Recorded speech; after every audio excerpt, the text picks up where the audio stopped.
Yung sa Manila kasi. Sa Duloy. Yung sa Manila nilipat na dito sa probinsya eh.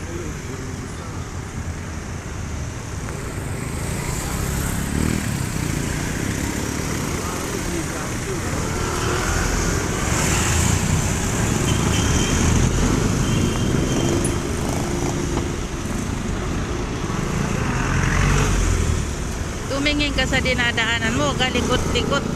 Matraffic ngayon. Nung pumunta tayo dito, hindi masyadong ma-traffic. Kahit na.